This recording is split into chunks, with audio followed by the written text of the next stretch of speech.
Alright, so this is a presentation on Rem Koolhaas.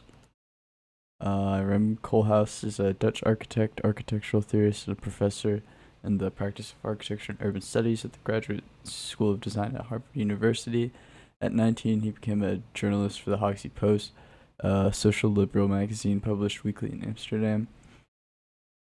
He started his architecture career at age 23 at the Architectural Association School of Architecture in London.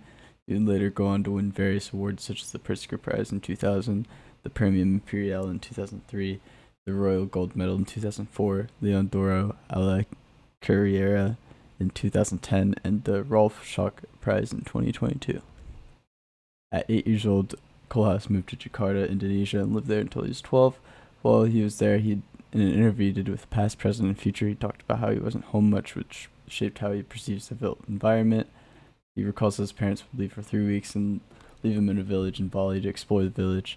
He lived in a modern architecture in Rotterdam, neoclassical architecture in Amsterdam, and the stables of a 17th century mansion in Jakarta. So even when he was home, he was surrounded by all these radically different architectural styles throughout his youth. And these sort of environments ended up shaping his architectural style and his view on architecture, and he would later go on to write a lot of theory regarding architecture and the built environment. So Delirious New York is perhaps his most influential piece of all his work. It serves as a retroactive, meaning ongoing manifesto on why Manhattan is unconsciously devoted to the rational, efficient, and utilitarian through its pursuit of the irrational, and tries to uncover the ideology behind why Manhattan is organized in the way it is. The book follows a chronological development of Manhattan, dating all the way back to 1609 when Manhattan Island was discovered. In Junk Space, Koolhaas talks about a type of space which he calls junk space. Junk spaces are as what Koolhaas describes what remains after modernization has run its course, or more precisely what coagulates while modernization is in progress. It's followed up. He likens it to junk food, in the same way which junk food is perceived as sort of low quality, but can still be like enjoyed to some extent. Junk spaces tend to be sort of low architectonic quality, but there's still some layers of irony, which Koolhaas enjoys of these spaces, and a lot of contradictions. In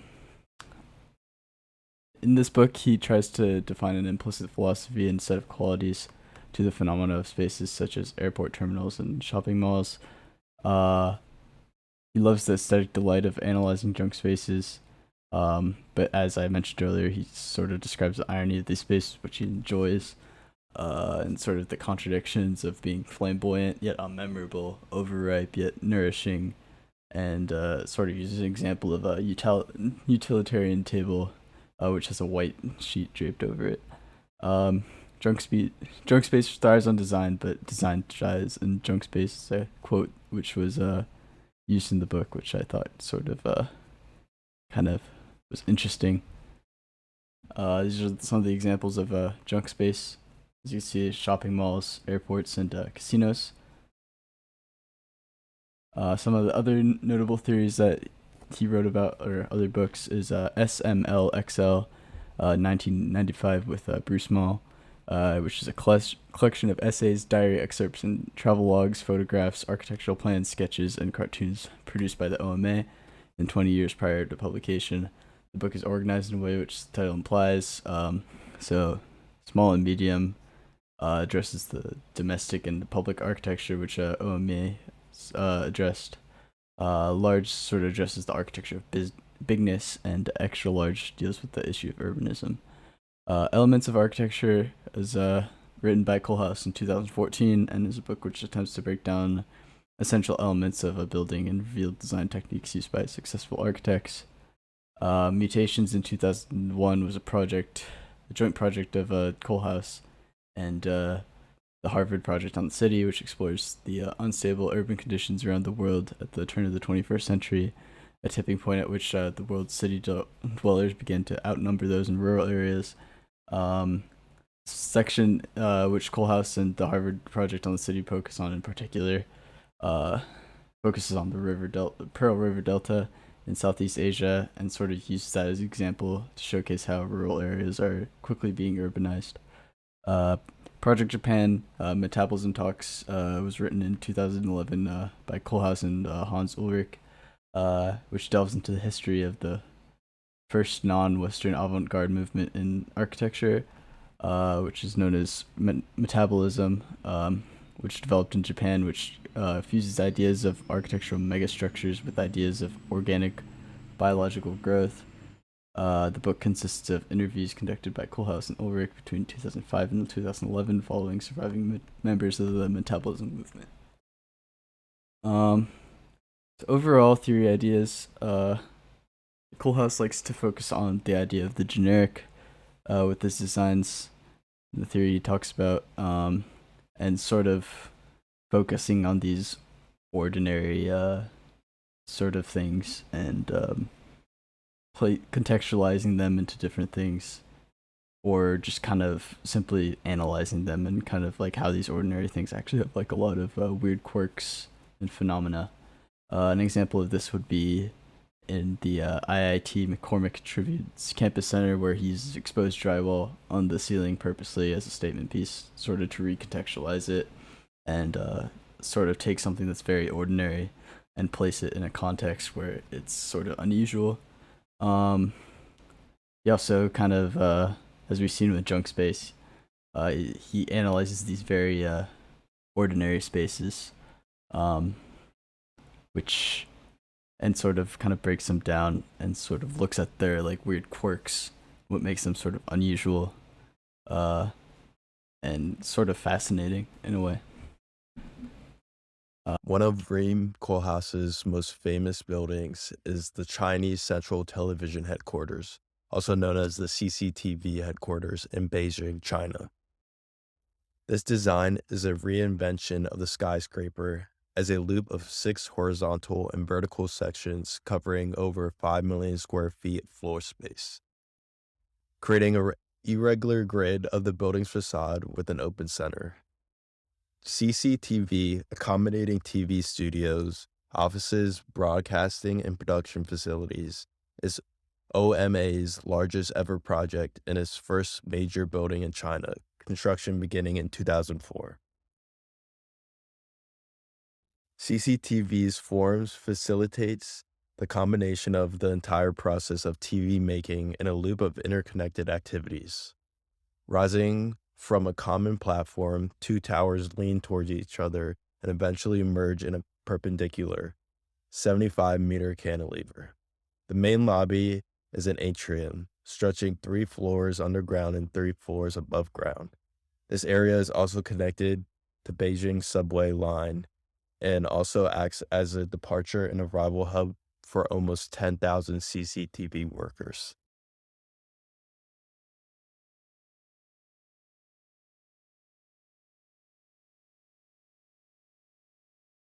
Connected to the main lobby are 12 studios, performing the main function of the building, TV making. Restaurants and cafes on the cantilever connection look out to spectacular views of the city.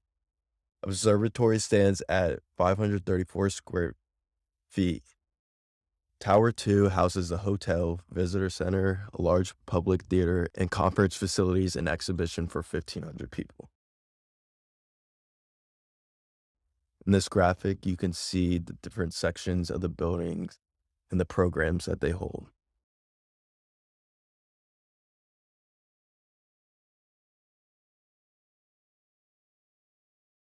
Here is an elevation of the building from the south.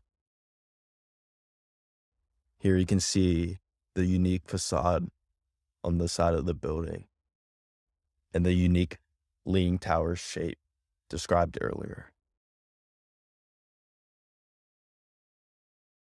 This is a section of the CCTV headquarters. You can see the complexion within the graphic. Also, these 2 graphics display how tall the building is.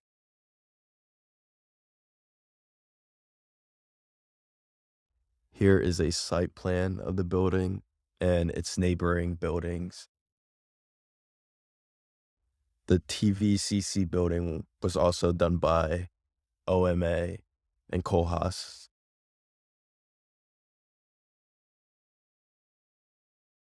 Here is a video of the construction of the CCTV headquarters and the TVCC headquarters. The TVCC being closest to us, and the CCTV in the back.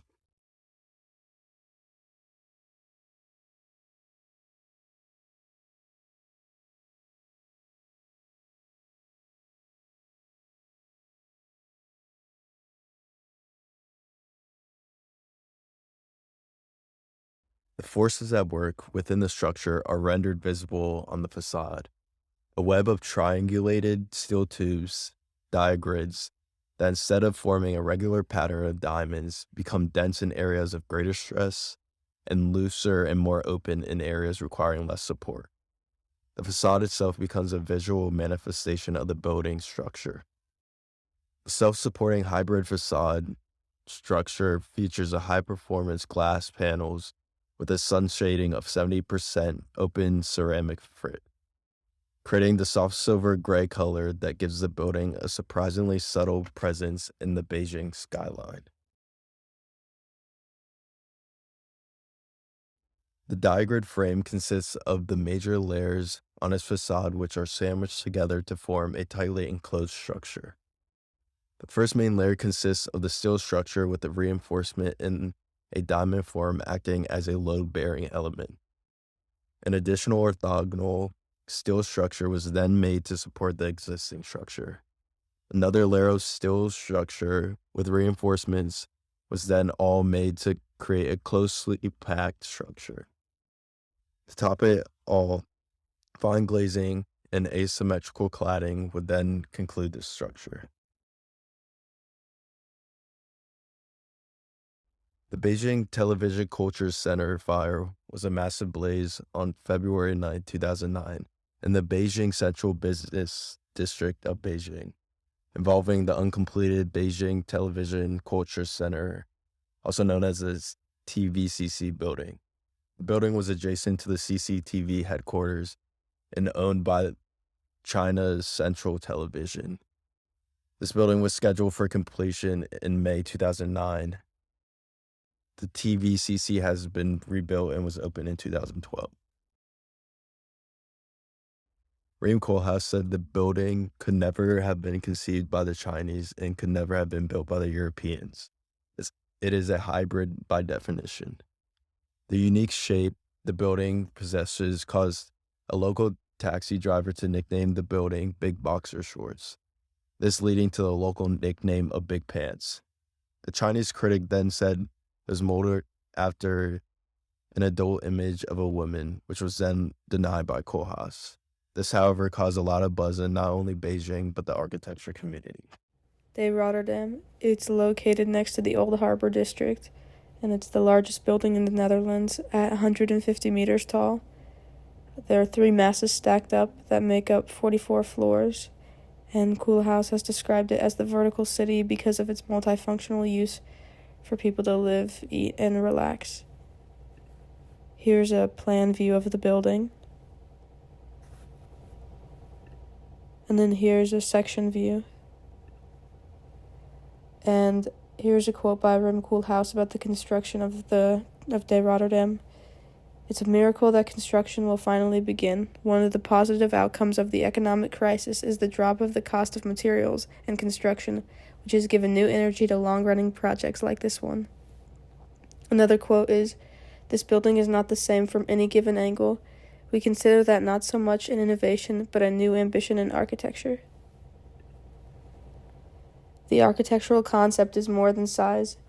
Density and diversity are both in the idea and the form. Its goal is to reinstate urban activity, transport, and trade activity. This next building that I'd like to talk about is called the Netherlands Embassy.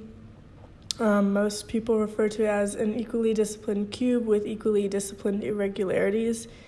It's located in Berlin, Germany on the River Spree, which used to be East Berlin, and it was first starting to be built in 1997 all the way to 2003, and finally became Berlin's best contemporary example of architecture.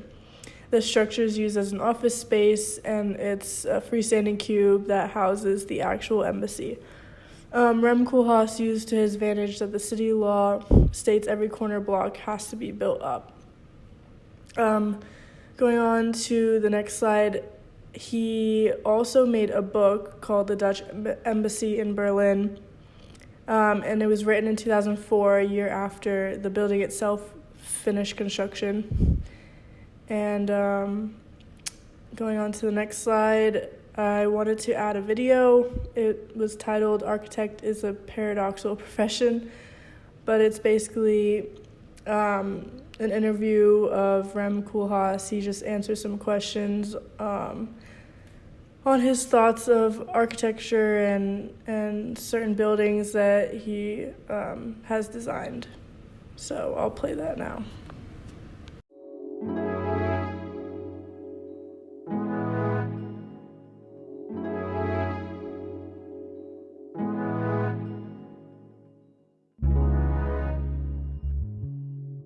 I grew up in Holland when it was kind of really in ruins, just ruins and kind of being slowly rebuilt. But as a child, it was very exciting. You could go anywhere, you could find bombs, you could find bullets. There was no security, but there was a lot of freedom. It certainly was organized. I never felt completely at home in the kind of organized kind of Western world. All good architecture, it's not only A, which is what the client wants, but it's also B, which is what the architect wants and what the architect thinks is at that point an interesting thing to experiment with or to offer to the client. That is just where the, let's say, the ingenuity of an architect is.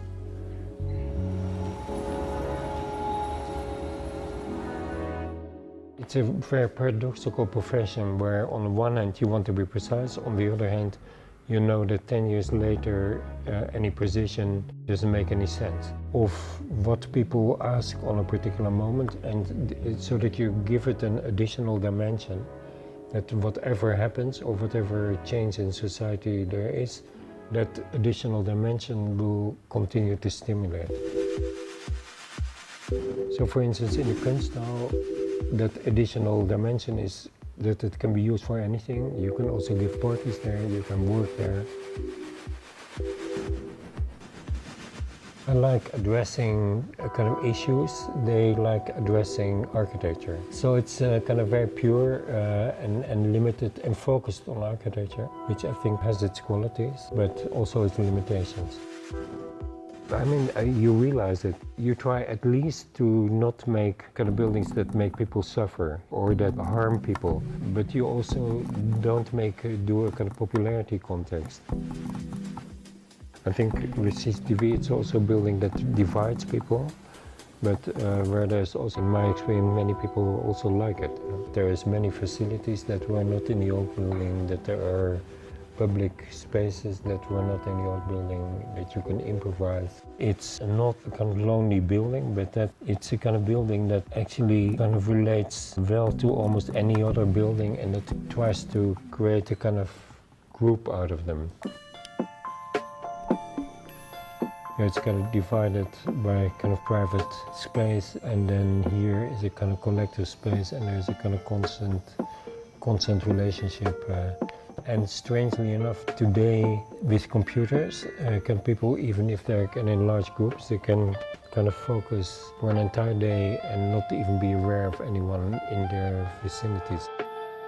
Those things, not so much by architecture, but simply through the evolution of technology and society and politics.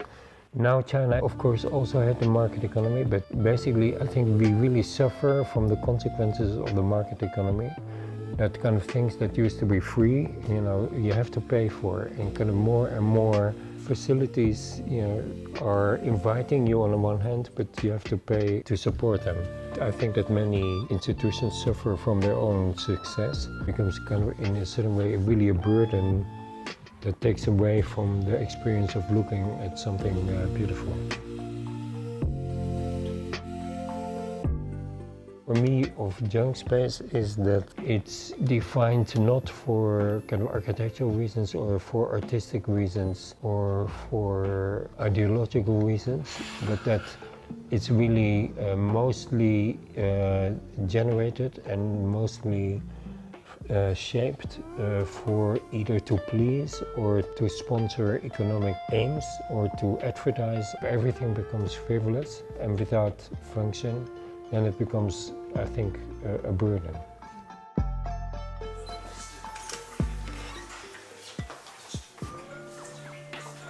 Yeah, I think it's okay.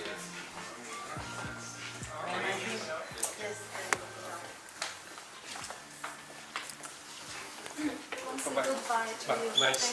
Thank you so much. Thank you. Goodbye. That's fun. Thank you. Goodbye.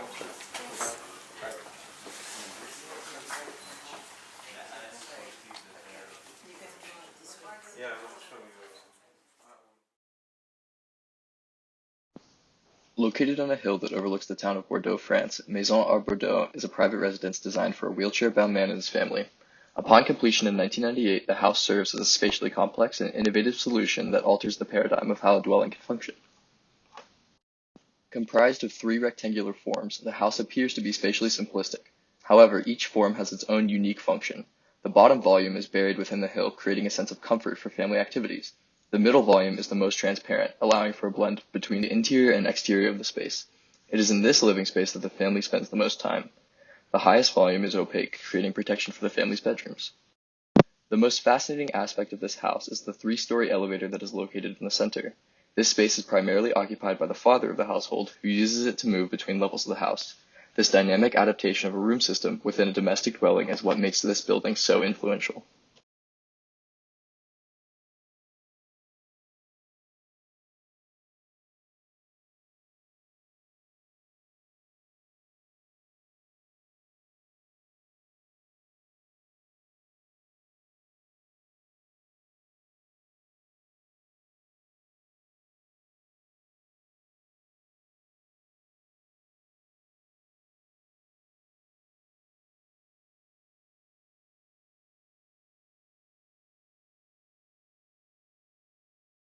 The Seattle Public Library is located in Seattle, Washington, and opened to the public in 2004. It was commissioned by the City of Seattle as a part of the 1998 Libraries for All voter-approved initiative. Rem Koolhaas and OMA Architects worked with Seattle-based LMN Architects on the design for this library. With over 360,000 square feet and room for over 1.45 million books, this library was designed with growth in mind. The angles in this building's facade help to modulate the amount of light allowed into specific areas of the building, creating different experiences in each space. The windows themselves contain a mesh that controls the heat and glare coming from the glass, while also providing a secondary structure to the building, protecting against earthquakes and wind shear. The building's facades also interface with the urban landscape, as the reflections of passing cars and passing people shimmer across the facade. The library has entrances on 4th and 5th Avenue, occupying separate floors and providing a unique experience in each entrance. The library's program is divided into 5 separate and stable clusters, and 4 less structured in between planes. The structures are as follows: parking, staff, meeting, books, and headquarters, from bottom to top. These clusters are intersected by the kids, living room, mixing chamber, and reading room planes. This division of space accommodates both structured and unstructured activities, making the building very versatile in its many necessary functions. This division of space also allows for separate and unique experiences within each space in the library, while still making the building feel harmonious. Here are examples of plan and section drawings of the Seattle Public Library.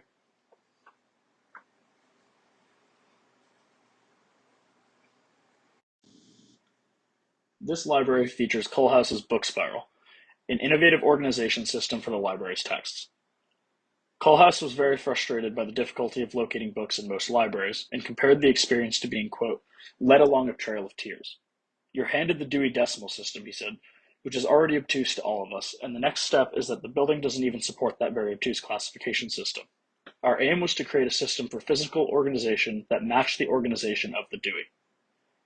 In the book spiral, texts are arranged along a continuous 4-story ramp beginning with Dewey 000 at the bottom and 999 at the top. Koolhaas was very interested in allowing patrons to browse through the entire trajectory so that they don't always move with a particular aim. He wanted people to stumble upon the books they wanted, rather than going in with a specific purpose in mind. Finding a specific book is still straightforward, however, with the Dewey Decimal System guiding the spiral itself and many librarians being located throughout. Acoustics play a significant role in the experience of the Seattle Public Library. Different spaces within the library were designed to create unique acoustic experiences according to their function. For example, the reading room is designed to be very quiet, to allow for concentration and silent reading. Conversely, the mixing chamber has an intense and lively acoustic quality, reflecting the multitude of activities occurring at any given time.